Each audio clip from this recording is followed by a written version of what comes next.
Bonjour à tous. Donc aujourd'hui, la vidéo aura pour thème l'anxiété, l'angoisse et le stress. L'objectif est de vous donner des éléments de compréhension euh, de par mon acuité. Pour ceux qui suivent la chaîne, vous savez que je suis un chercheur en littérature qui cherche à faire un livre sur cet homme, Siziaziki. La particularité de cet homme, c'était que c'était un être d'action, un homme d'action, un homme qui s'exposait, qui se projetait dans des aventures aléatoires où il commandait. Donc, cet homme était un homme donc qui arrivait, si je puis dire, à avoir une gestion de son anxiété, de l'angoisse et du stress qui venait à lui. Donc, je vais vous donner des éléments que vous êtes susceptible peut-être de vivre ou que vous voyez et sans pour autant peut-être les comprendre. Je ne suis en aucun cas un père la morale ni un précepteur, je suis entre guillemets un découvreur. Je comment dire? Mes nombreuses recherches, mes nombreuses, si je puis dire, découvertes, car je n'ai rien inventé, je ne fais que découvrir ce qui est déjà existant, me permettent de vous donner des éléments, j'ai l'intime conviction, qui sont extrêmement pertinents, intelligibles et intelligents. J'essaie vaille que vaille pardonnez-moi, j'essaie vaille que vaille de vulgariser mes propos pour que ça soit accessible à tous. Donc, vous allez pouvoir vérifier ce que je vous dis par rapport à votre vécu ou de par ce que vous allez voir autour de vous. Et voir peut-être entendre et j'espère comprendre. Donc, voilà ce qu'il en est. Je reprends donc l'anxiété, l'angoisse, le stress. Trois éléments qui sont communs à tous. Nous sommes donc le fait d'un père et d'une mère. Ses parents, ses géniteurs, vous ont donné des prédispositions. Ces prédispositions sont susceptibles de s'exprimer ou pas. C'est ce qu'on appelle les gènes réminiscentes. Euh, Ces gènes réminiscentes, donc, cette impression de déjà-vu, comme diront certains, font que certains se retrouvent avec des schémas de pensée, interprétation, représentation, simulation de la réalité qui leur sont, si je puis dire, propres ou pas.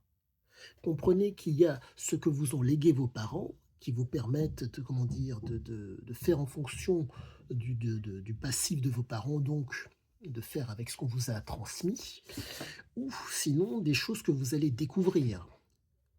Deux fondamentaux sont à comprendre à ce moment-là, l'environnement et le comportement. L'environnement est susceptible de stimuler les prédispositions ou pas. Le comportement est susceptible de stimuler les prédispositions ou pas.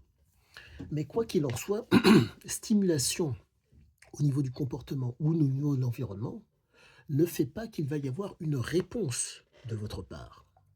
Comprenez que quatre étapes se présentent lorsqu'il y a dans l'environnement ou de par le comportement. Il y a donc stimulation, il y a donc sollicitation, il y a, pardonnez-moi, euh, misère, excusez-moi, il y a donc, oh misère, oh excusez-moi, pardonnez-moi, petit trou, j'ai un petit peu de fatigue. Je reprends, pardonnez-moi.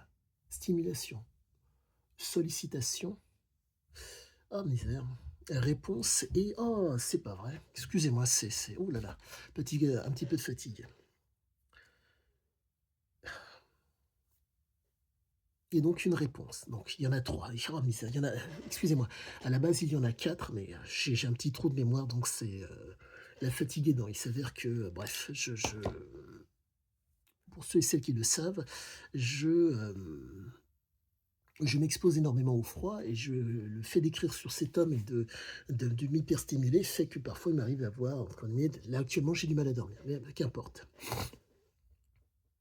Et donc, ces quatre éléments qui permettent, si je puis dire, qu'il y ait une réponse en fonction de vos moyens, fait que nous nous retrouvons donc dans une situation où euh, l'anxiété, l'angoisse sont présentes.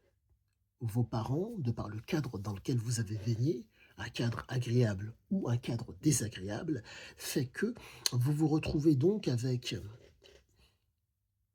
une angoisse, pardonnez-moi, une anxiété qui est en vous, qui a été donc stimulée, qui a été sollicitée, qui a été donc activée et qui a amené une réponse. Ah voilà, voilà les 4 éléments qui me manquaient, pardonnez-moi. Donc je me répète, sollicitation, pardonnez-moi, stimulation, sollicitation, activation, réponse. 4 éléments qui sont propres à tous, quelle que soit la condition ou la condition de la personne ou votre condition, ce qui vous fait face ou ce qui est en vous. Et donc ces 4 éléments qui sont pour moi incontournables, vont vous permettre ou pas de pouvoir, si je puis dire, soit être à l'équilibre, donc faire en sorte qu'il y ait une homéostasie, soit être dans le déséquilibre. Comprenez que nous sommes régis par ce qu'on appelle l'homéostasie, l'équilibre d'ordre physiologique. Pour faire simple, euh, comme tout à chacun, vous avez besoin de manger, de boire et de dormir pour pouvoir être un tant soit peu bien. La problématique est la suivante, c'est que cela va être fonction en commun. Vous allez être stimulé de 2 types de façons. De par un conditionnement et un renforcement, encore de par un conditionnement positif ou de par un conditionnement négatif. Conditionnement positif ou négatif, de part et d'autre. Cet aspect binaire est pour moi, comment dire? Non négligeable et il n'est pas forcément exhaustif. Comprenez que un conditionnement positif ou un conditionnement négatif sont des éléments que vous allez vivre. Tout cela n'est fonction que de votre système d'interprétation, de représentation et des simulations de la réalité. Pour que cela soit d'autant plus simple, vous avez, vous allez peut-être faire preuve de présupposé en voyant mon visage. Je vous explique que je suis donc un écrivain, un chercheur en littérature, un découvreur, et vous allez peut-être vous dire, bon, qu'est-ce qu'il me raconte?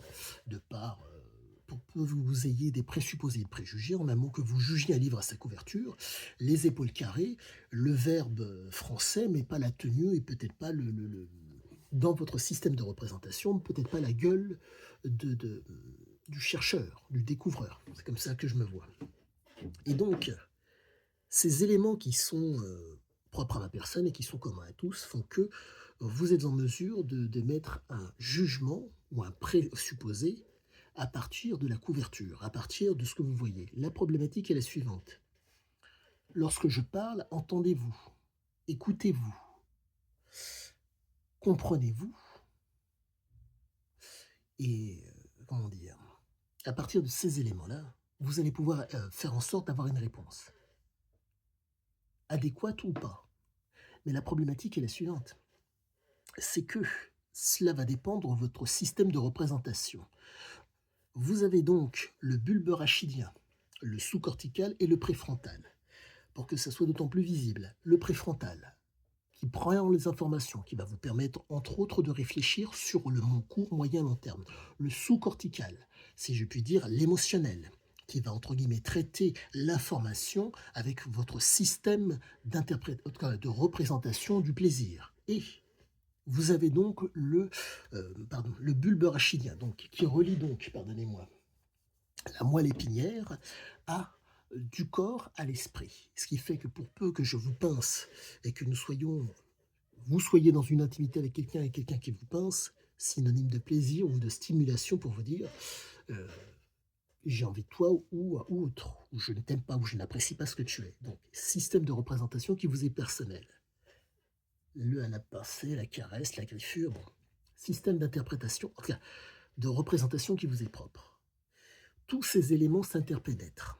Et tous ces éléments permettent donc d'expliquer d'autant mieux l'angoisse, pardonnez-moi, l'anxiété, l'angoisse et la capacité à traiter le stress.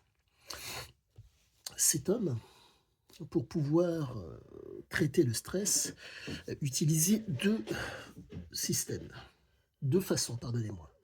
Soit il allait dans l'environnement adéquat pour pouvoir être au mieux au niveau de l'homéostasie, au niveau de l'équilibre psychologique, physiologique et comportemental. Ou, autre élément qu'il utilisait, la substance. Mais quoi qu'il en soit, substance ou pas, il faut comprendre que lorsqu'on fait le choix euh, d'un conditionnement et d'un renforcement négatif, le comportement et la substance permettent l'équilibre.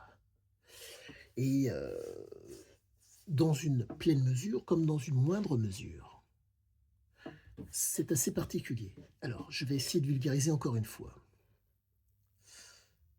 L'homme le plus lâche au monde devient sous alcool l'homme le plus courageux au monde. La situation se présente, le courage n'est pas présent, la capacité à pouvoir euh, traiter le stress qui vient à vous n'est pas présent. Donc cette personne, vous peut-être, pour pouvoir affronter cette situation ou supporter cette situation, petit coup d'alcool qui fait que l'équilibre pour pouvoir affronter cette situation va se faire. Approche entre guillemets qui n'est pas commune à tous, mais je vous donne un exemple. Ne vous formalisez pas sur cet exemple. Donc, la capacité à pouvoir traiter l'anxiété n'est pas la même pour tous. Dans le cas de cet homme, il a des gènes de Lab et des gènes de gréco-syrien, d'après ce que m'a dit son fils. Ah oui, son fils est l'indiqué. Donc vous avez d'un côté des gènes de voyageur et des gènes de guerrier. L'environnement dans lequel il est né, il a baigné dans le liquide amniotique de sa mère, certes, mais c'était au Maroc. Donc, un grec albanais qui naît au Maroc et qui est donc français par le sang versé, car son père est un légionnaire français. Donc, vous vous retrouvez donc en... Cet homme se retrouve donc en 1949 dans le ventre de sa mère, ce qui fait qu'il est donc au Maroc. Et au Maroc, si vous voulez, c'était un protectorat français. Et le fait que ce soit un protectorat français fait que nous nous retrouvons donc avec une période précoloniale, ce qui veut dire que les Marocains étaient pas loin de l'indépendance. Donc il y avait un besoin pour les Marocains d'indépendance. Comprenez que l'environnement marocain a joué sur la mer, mais l'environnement familial que le père et la mère ont créé au Maroc a joué aussi sur lui, dans le ventre de sa mère. Donc ce sont des éléments à comprendre pour comprendre d'où est susceptible de provenir l'anxiété. Les gènes de guerrier, les gènes de voyageur. Le voyageur, la voyageuse dans le cas de la mère, ne sait pas, à l'époque, compte tenu du fait qu'en 49, on ne savait pas, pardonnez-moi, ce qu'il en était comment dire, les moyens téléphoniques, les moyens de communication, les moyens d'information, les moyens d'instruction étaient à des endroits généralement fixes. Donc, si vous voulez, vous deviez faire la démarche d'y aller. Mais pour pouvoir faire la démarche d'aller au-devant de l'information ou de l'instruction, il vous fallait, comment dire, aller vers une inconnue, généralement. Et donc, dans le cas de la mère, on se retrouve face à une femme qui a une gestion de l'anxiété qui est particulière. Si l'anxiété monte de trop, elle vous bloque. Montée de cortisol qui fait que vous ne pouvez pas bouger. Et donc, il faut à tout prix faire en sorte que le cortisol soit moindre. Et il faut faire en sorte aussi que l'adrénaline ne soit pas extrêmement élevée, pour que ce soit d'autant plus simple. Et,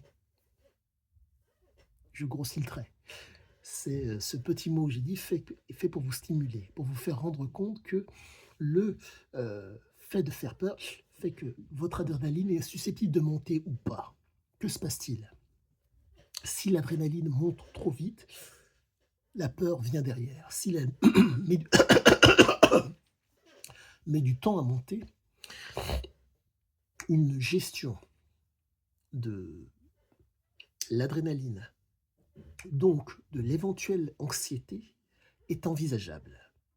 Ce qui fait que vous vous retrouvez avec des gens qui vont pouvoir faire intervenir soit le préfrontal, soit le sous-cortical. Comprenez que si votre capacité à réfléchir, votre capacité à imaginer est moindre, l'animalité, le bulbe rachidien prend le pas en un mot. La situation n'est pas forcément porteuse de comment vous dire, de violence ou de conflit, mais le problème, c'est comme vous partez au quart de tour. Et vous allez vous énerver, laisser l'animalité prendre le pas. Et donc c'est très important de comprendre ce détail par rapport à l'anxiété. Anxiété, excusez-moi, angoisse et stress. L'anxiété, c'est en vous, fonction donc de votre passif familial. Vous n'y êtes pour rien. Par contre, si vous êtes en mesure de raisonner, comprendre, apprendre, connaître et savoir Ces éléments mis bout à bout feront que vous aurez une capacité à pouvoir la gérer, car elle vous est propre. Pardonnez-moi, car vous allez être dans le raisonnement. Le raisonnement qui va pouvoir permettre d'amorcer l'idée pour réfléchir, donc pour la projection à long terme. Donc, force est de constater que nous sommes face à un homme qui, Siziaziki, a été donc tributaire de ce que de ce que la mère lui a, comment dire, insufflé. Et je suis extrêmement content car force est de constater que la force, en tout cas que mes propos sont corroborés par la biologie et par la physiologie. Mes propos ne sortent pas de mon chapeau, mais ce sont des éléments que vous pourrez vérifier dans des ouvrages de physiologie. Vous en avez, ah bah justement, il est sous mes yeux que je vous montre. Hop là. Ah, c'est pas celui-ci, vite. Alors, que voici. Celui-ci. Ça vous permettra de vous initier à la physiologie et à la biologie, qui vous permettra donc de mieux comprendre ce que je vous avance, pour peu que cela vous intéresse. Et donc, j'en reviens donc à ces trois éléments. L'anxiété, qui vous est propre. Le père et la mère avaient une façon de gérer, si je puis dire, leur anxiété. Ils vous ont transmis leur patrimoine génétique, gènes réminiscentes. À partir de là, il y a donc, pardonnez-moi, il y a donc angoisse, donc qui va émerger de cette anxiété. Système de représentation de ce qui vous fait face ou de ce qui vous environne par vos sens. Et le stress qui va arriver va faire que vous allez avoir une gestion, comment dire, une simulation dans votre esprit de ce qui vous fait face en amour. Quelqu'un vient, une espèce peut-être de fier à bras ou une personne que vous ne connaissez pas vient. Elle rentre plus ou moins dans votre champ visuel, ou si je puis dire, ça rapproche de vous. Et si vous voulez, cette personne, comment vous dire, dans votre système de représentation, son comportement dénote interrogation, peut-être, de votre part, ou vigilance qu'elle va susciter. Pour peu que son comportement vienne à dénoter, il va y avoir une montée d'anxiété, de stress, pour que vous soyez vigilant. Anxiété, angoisse, que va-t-il faire? Stress, il vient à vous, et là, ça monte d'autant plus, ou d'autant plus rapidement ou moins rapidement. Ça va dépendre de votre capacité à pouvoir gérer vos anxiétés. Car ce qui vous fait face est une inconnue. Et cet inconnu va, d'une certaine façon, solliciter en vous vos ressources pour que l'interaction soit qualitative ou pas, selon ce que vous considérez être positif ou pas. Mais bref. Exemple. Pour moi, j'ai une sainte horreur des gens qui, ne me connaissant pas, sont dans le tutoiement. Ce que j'affectionne et ce que j'apprécie lorsque je ne connais pas quelqu'un, c'est le vouvoiement. J'ai pour habitude, quand je ne connais pas quelqu'un, que je viens le rencontrer, à le vouvoyer. C'est une façon d'agir qui, pour moi, est saine. Euh,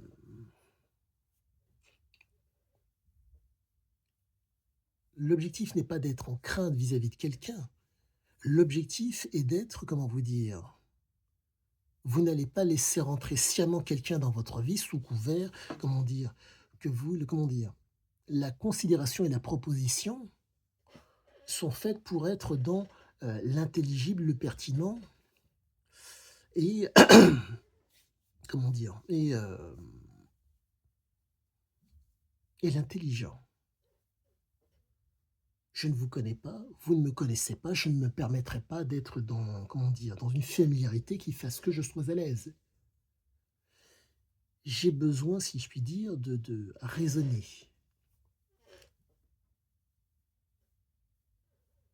La croyance n'a pas forcément comme corollaire l'ignorance, la dégénérescence et l'aliénation. Mais il faut faire attention à cela. mais je vulgarise encore, pardonnez-moi, parce que malheureusement, on a tendance à le niveau de vocabulaire est vraiment, pardonnez-moi, a vraiment régressé. L'aliénation, le fait de ne pas se rendre compte qu'on est devenu fou. La dégénérescence, le fait que malheureusement, heu, les éléments de traitement de l'information qui vous fait face font que, vous avez un rapport, si je puis dire, où l'ordre n'est pas présent, qui fait que vous avez un comportement, heu, de dégénéré. L'ordre fait que, heu, quand on ne connaît pas généralement quelqu'un, on le vous voit. Tutoyer quelqu'un qu'on connaît pas, heu, pour moi, c'est extrêmement déplacé et vous avez donc l'ignorance. De par le fait que vous êtes ignorant, heu, de la réalité, de la nature, de la conscience ou de l'inconscient de la personne qui vous fait face, vous considérez comme étant normal de tutoyer ce qui vous fait face.